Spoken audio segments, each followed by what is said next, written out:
ഒറ്റപ്പാലത്താണ് 34-കാരനായിട്ടുള്ള ഷെരീഖിനെ മരിച്ച നിലയിൽ കണ്ടെത്തിയത്. ഷെരീഖും സുഹൃത്ത് അഷ്റഫും ഈ വീട്ടിലാണ് വാടകയ്ക്ക് താമസിച്ചുകൊണ്ടിരുന്നത്. 8 മാസമായി ഇവർ ഇവിടെയാണ് കഴിഞ്ഞിരുന്നത്. ഇതിനിടയിൽ ഞായറാഴ്ച ഇരുവരും തമ്മിൽ വാക്കേറ്റമുണ്ടായി. അതിൻ്റെ ഭാഗമായിക്കൊണ്ട് അക്രമവും ഉണ്ടായിട്ടുണ്ട്. ആ അക്രമത്തിൻ്റെ ഭാഗമായിട്ട് ആണ് ഈ മരണം എന്നുള്ള ഒരു സംശയമാണ് ഉള്ളത്.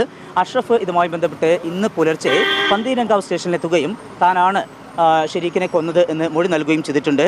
മൊബൈൽ ഫോണിൻ്റെ സ്റ്റിക്ക് ഉപയോഗിച്ചുകൊണ്ട് തല്ലിയിരുന്നു, അതിൻ്റെ ഭാഗമായിട്ടായിരിക്കാം മരിച്ചത് എന്നുള്ള ഒരു മൊഴിയാണ് ഇയാൾ നൽകിയിരിക്കുന്നത്. എന്നാൽ ശരീരത്തിൽ കാര്യമായ പാടുകളൊന്നും തന്നെ ഇല്ല എന്നാണ് പോലീസ് പറയുന്നത്. ഇതുമായി ബന്ധപ്പെട്ട് ഇപ്പോൾ പന്തീരങ്കാവ് പോലീസ് അന്വേഷണം ആരംഭിച്ചിട്ടുണ്ട്, ഇൻക്വസ്റ്റ് നടപടികൾ ആരംഭിച്ചിട്ടുണ്ട്. വൈകാതെ തന്നെ കോഴിക്കോട് മെഡിക്കൽ കോളേജിലേക്ക് മൃതദേഹം മാറ്റും. അവിടെ വെച്ചുകൊണ്ടായിരിക്കും പോസ്റ്റ്മോർട്ടം ഉൾപ്പെടെയുള്ള നടപടികൾ ഉണ്ടാവുക. അതിനുശേഷമായിരിക്കും എന്താണ് ഈ മരണത്തിന് കാരണം എന്ന് സംബന്ധിച്ചുള്ള ഒരു വ്യക്തത വരികയുള്ളൂ. ഏതായാലും ഇതൊരു കൊലപാതകമാണ് എന്നുള്ള ഒരു പ്രാഥമിക നിഗമനത്തിലാണ് പന്തീരങ്കാവ് പോലീസ് ഉള്ളത്.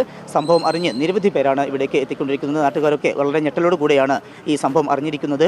ഞായറാഴ്ച ഇവർ തമ്മിൽ കയ്യേറ്റമുണ്ടാകുന്നു. പിന്നീട് ഇന്നലെ വൈകിട്ടോട് കൂടിയാണ് മരണം സംഭവിച്ചത്. ഇന്ന് രാവിലെയാണ് നാട്ടുകാരെല്ലാം തന്നെ ഇത് അറിയുകയും ചെയ്തിരിക്കുന്നത്. ഏതായാലും ഇപ്പോൾ ഇതുമായി ബന്ധപ്പെട്ട് പോലീസിൻ്റെ നടപടികൾ ആരംഭിച്ചിട്ടുണ്ട്.